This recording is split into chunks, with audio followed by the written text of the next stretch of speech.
Hey everybody, welcome to another good e-reader review video. My name is Michael. This is Peter. Today we're going to check out the Kobo Arc. This is the company's second Android tablet, the first being the Vox, and we're going to dive into the hardware and the software and show you everything that this unit brings to the table.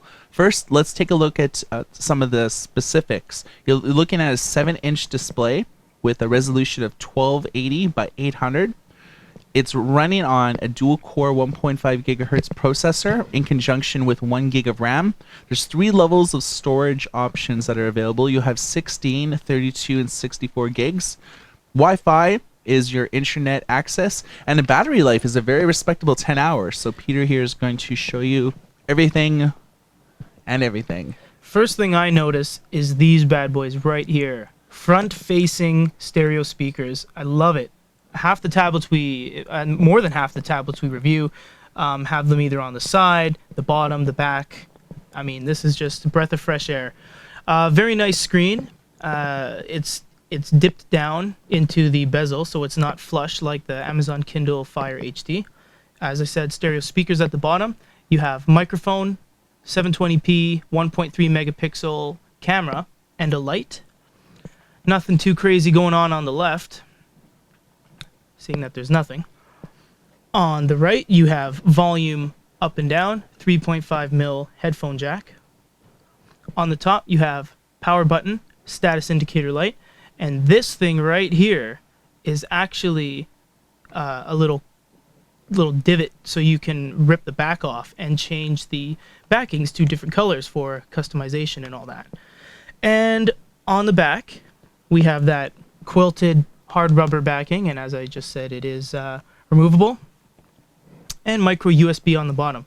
Unfortunately, there is no SD card slot or micro SD card slot to expand the memory. You are set with the hard drive size you choose.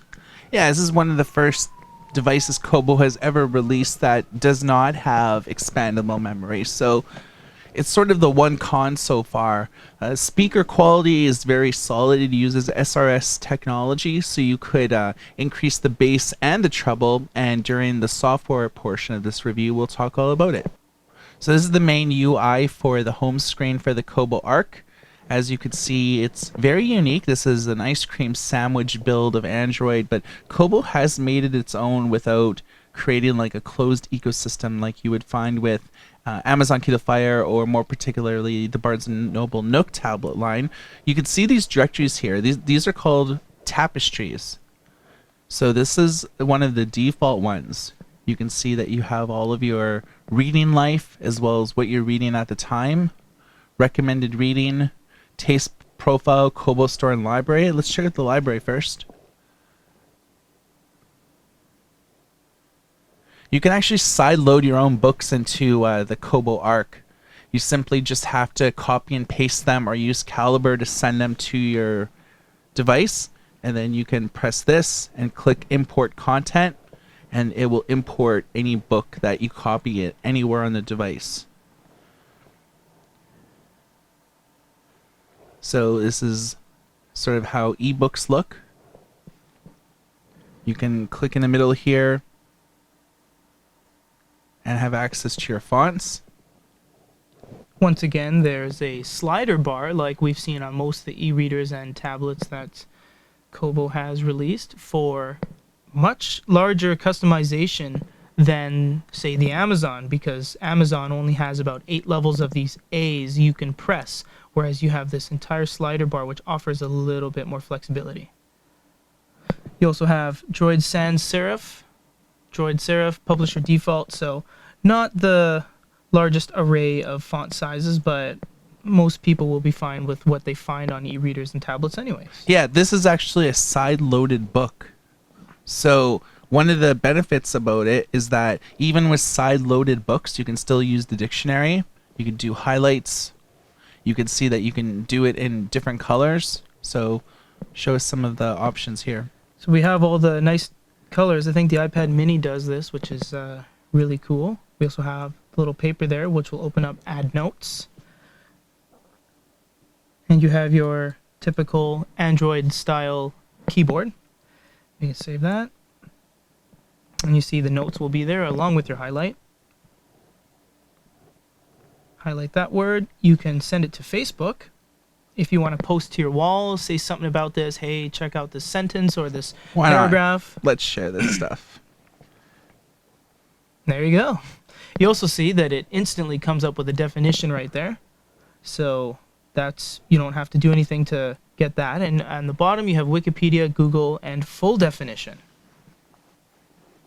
Of course, you also have search. So you get most of those things that were tabbed into almost a full post from Google here, and then Wikipedia seems to be a little bit loading. And yeah, so I mean that's basically the Kobo experience there.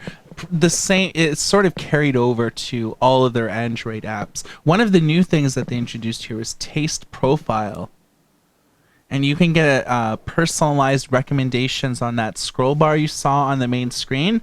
So you could say, you know, I've read this. You can give it a rating. 4 stars. And it'll recommend other books to you based on your taste profile. So you can see these are the books I've read.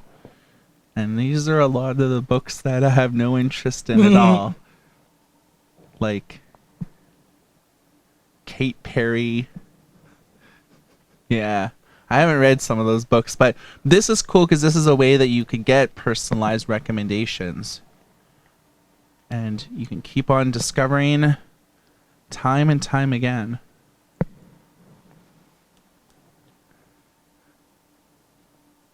Of course, you can buy ebooks from the Kobo store. I really like the way that their store is laid out on this tablet. With their e-ink based readers, a lot of the store is very text heavy, and to find good content is often buried in like 2 or 3 different submenus. You could see here, everything's presented really well. Absolutely. I find that a lot of the most recent tablets and e-readers are kind of doing this whole, you can scroll the page, sure, but each individual section, books on film, new and hot Canadian fiction, you get the side scroll, you can scroll left and right. So you're making good use of the space on such a small screen. So there's just tons of content just in one already rendered screen. You don't have to go digging through a labyrinth of text-heavy titles and headers. Everything's there. Yeah, and Kobo's also introduced graphic novels, cookbooks, and kids' books into their portfolio here.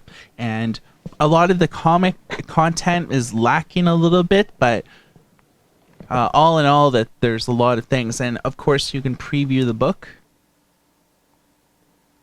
and it'll, you know, get downloaded and put on your main shelf here. So you can kind of get a sense on like the first chapter or so of a book to see if you actually really like it. And of course, you could sort, do different views depending on really what you like. And I press the sync button, and it's downloading. It downloaded a book recommendation for you. Well, this is actually the sample book from the bookstore, but this is just in Cronin to 12, and I have earned a Kobo achievement. Ah, nice. Just like all those PS3 and Xbox games with the achievements as you play along, it's kind of the same thing. Right. So you can see here that this is Kobo Pulse. This is another feature that really makes Kobo distinct in the marketplace. You can see that there's a number of features here about how many times the book has been read, how many times, you know, how many likes it has. You could actually write a note.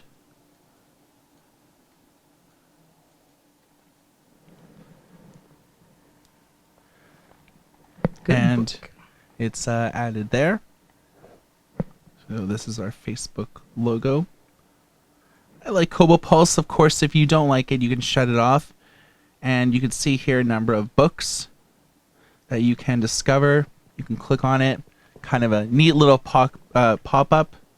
If, say, you like this book, or have you purchased it already, you can actually pin it to one of your tapestries. So we've created our own tapestry here on the main page. And you can see here that We have Zinio and Press Reader. We're going to look at those in a second, but they have widgets, so it shows you some of the new content. We only have one subscription going right now with the Toronto Star, but if we had others, you would see a similar layout here. So we've basically pinned our own apps in there, but you can also see that we've pinned our own books. What I like about this is when we looked at the library, I mean, because we've made a lot of purchases, right? There was almost like 30 or 40 books listed there. Easy. Whereas if I'm in the middle of reading these books, I could just add them to my tapestry, just click on it. I could open it up without having to go into my library, search for the book, click on the book. You know, this is a little bit easier. So I like that. Anything that makes my literary life a little bit easier, I'm all for. Now, before I show you how newspapers and magazines look, let's just show you some of the other default things that come bundled with it. Of course, you have Google Play Music, YouTube, Cinema Now, 7 Digital, radio, so you can get all sorts of multimedia content here. If you notice on the things here, you see many icons showing up. Now, these are things that I've clicked on lately, so those icons are brought to the forefront. Same with social. I've used Facebook and Twitter lately, but I haven't really used Pinterest or Skype. So when you look at the tapestry here, you see the most recent things that I have accessed. Now, of course, Peter, you're an Android fan, right? You know that you can create folders. Absolutely, yeah. Now, with this, if you have, say, a games folder with like 30 or 40 games, and say you installed Angry Birds Space, or you installed, a game that starts with the letter Y. Normally with Android, everything's alphabetically sorted, Pretty right? much. So the one thing I like about Kobo's tapestries is that any games that I play more often are automatically brought to the top of the directory. So you can see I've never clicked on Skype, so it's at the very bottom. I have clicked on Facebook and Twitter, so their icons are brought to the forefront. So it kind of pushes up the things you access the most and pushes down the things that you rarely access. Which makes sense, obviously. Yeah, so you don't have to like endlessly scroll to like find something that you want to play. Whereas, if you have Angry Birds Space or a game that starts with Y and you've clicked on it a few times, it's brought to the top, so you could open the menu up or folder up, click it, and you're all ready to go. I like that. So one of the things that Kobo has done with the Arc is make it Google certified. So this means that this unit is bundled with all sorts of Google apps and services. You have Google Play, Play Music, Play Books, Play Videos, Google Maps, everything like that. I mean, that's huge, right? It is huge. I mean, the one thing I like about Kobo is that everything works everywhere. You're not being restricted to just using it within the US or just using this market or that market. Because this is Android, you have Play Store and you can actually sideload stuff if you want. So I've always liked that about them. Most of the apps you see here are the apps that come actually bundled with it, excluding Marvel Comics and the Goody Reader App Store and Angry Birds Space. But everything else that you see here is actually what the tablet ships with. So you can see that right out of the box, you get a lot of content. Movie Studio, Google Messenger, file management programs. You see here a lot of reading apps, but then you also see True Media. So this is how you could really sort of enhance the quality of sound. When we were at the Kobo launch event, it was a very busy room. There was 70 or 80 people in there. When we were first playing the sound, I could hardly hear it. And then they turn on the SRS True Media, and even in a really crowded room, we were able to hear good sound. So we'll show you videos and things like that in a few minutes. But it just bears to point out. So we've looked at a bit about the e-reading experience. Well, how does the comic experience stack up? Well, we have Marvel Comics here.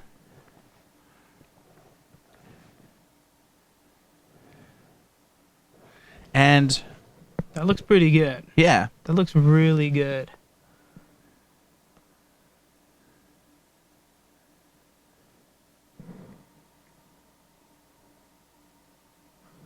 So you can see on a 7-inch screen here, comics really shine.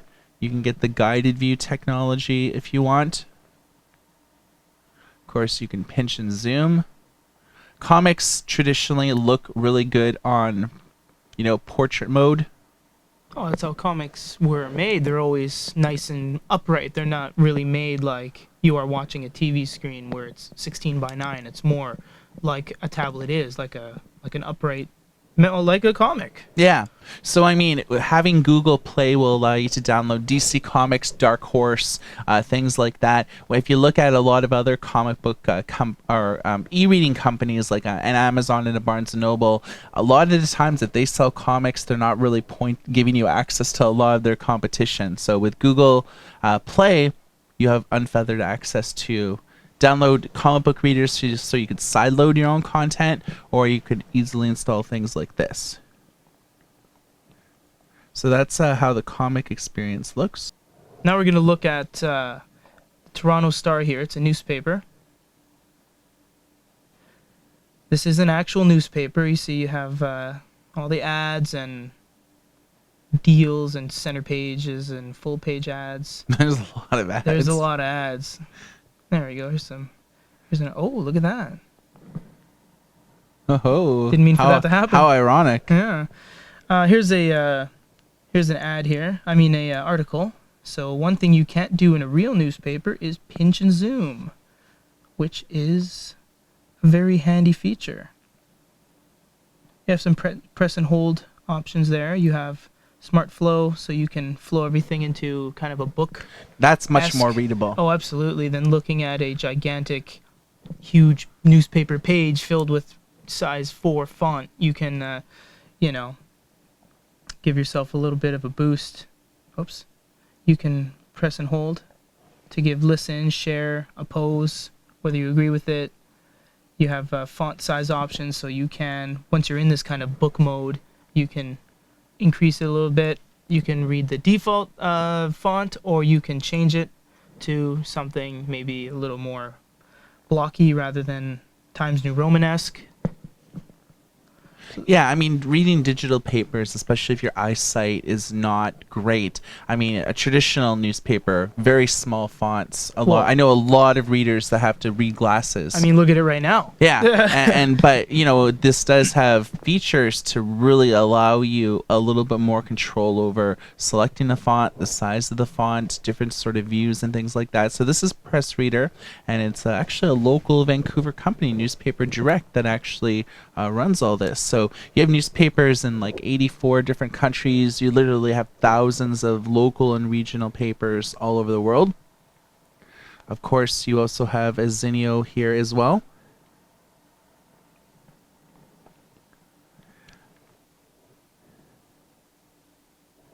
Reading on the Kobo Arc is actually very, very solid. So these are some of the magazines that we have access to here. So the full issues. So we'll look at ESPN Sports. Looks very nice and vibrant. Yeah. Kobo's using a really good screen on this particular tablet. Very good pinch and zoom levels.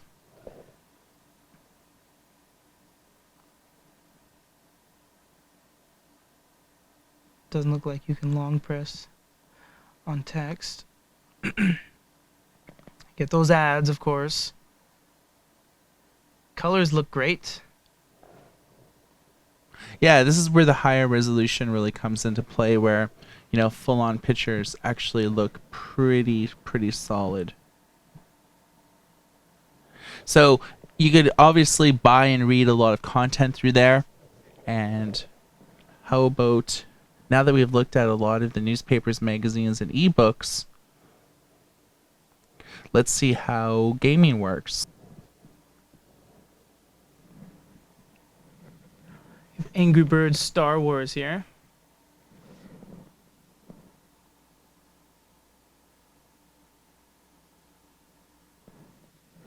Soon we'll have Angry Birds and Disney and Star Wars. Yeah.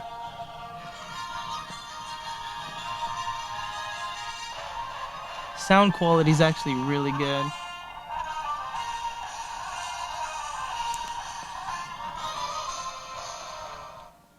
Very speedy sound changes too, you see. Very responsive. Yeah, totally. So let's go into Tatooine. Play the first stage here. See the two suns. Oh, got a guideline. That's not fun.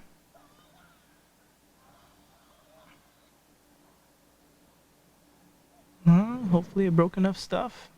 I think that was maybe a 2-star effort. It does seem that way. I do have 3 Luke Skywalkers left over though. Oh, Yeah. Oh, what do you mean? Oh. I mean, fine work. So yeah, as you can see, the colors are great. There's no lagging or anything like that. Just no stuttering. Man, it's responsive. The screen is great.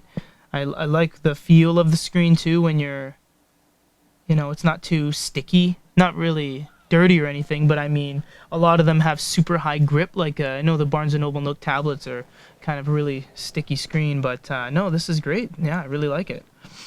All right, now that Games we've are looked good. at a game, let's maybe check out some video. I'm gonna keep it in landscape for a sec while we go into a video app.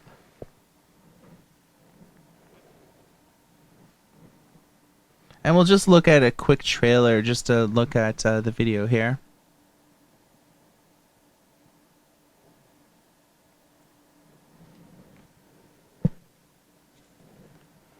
Oh, Minority goes there for us. Yeah. It's kind of why I kept it in landscape. This life is not an easy one.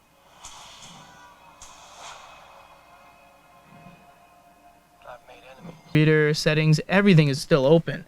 So it's definitely, let's get out of that. Yeah, everything is still open and running, and it's running flawlessly. It's great at multitasking so far. Yeah, so all in all, what are your thoughts on the tablet?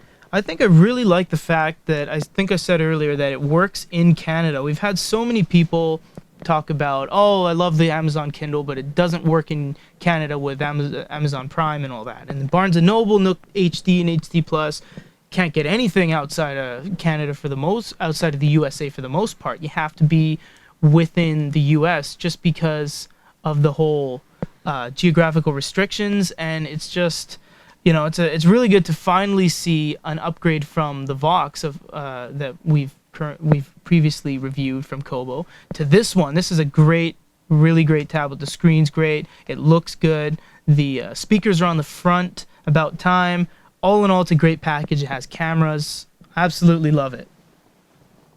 Yeah, I mean, I like Tapestries. I find that their own sort of internal sort of structure of housing apps and things like that are really good. I think Kobo Store looks amazing. I do like sort of the discovery engine built into the bottom. All the time companies are trying to figure out a way to make things easier to find and customize search results based on your own personal habits. So taste and the discovery thing work sort of hand in hand. I like the fact that you can get around 600,000 apps via Google Play, and it does come bundled with a lot of software to get you going right out of the box. Zinio and Press Reader, and of course Marvel Comics if you're a huge comic book fan. The reading experience, fairly good. I have no complaints at all. I think that if you're looking for a tablet that was designed exclusively for just the reading experience and caters very strongly to international users, go with the Arc. I do really like this tablet. I'm not the hugest fan of Android, but I find that this tablet does everything very quickly and very speedily without really detracting from the standard Android experience. You can see here that this is definitely not like an Amazon UI or a Nook UI. You can install whatever you want. You're not locked into anything. So we want to hear your thoughts and let us know what you think about this device. You can comment on this video on our YouTube channel at youtube.com/goodereader or on our website at goodereader.com. And for Good eReader, my name is Michael. This is Peter. Everybody take care.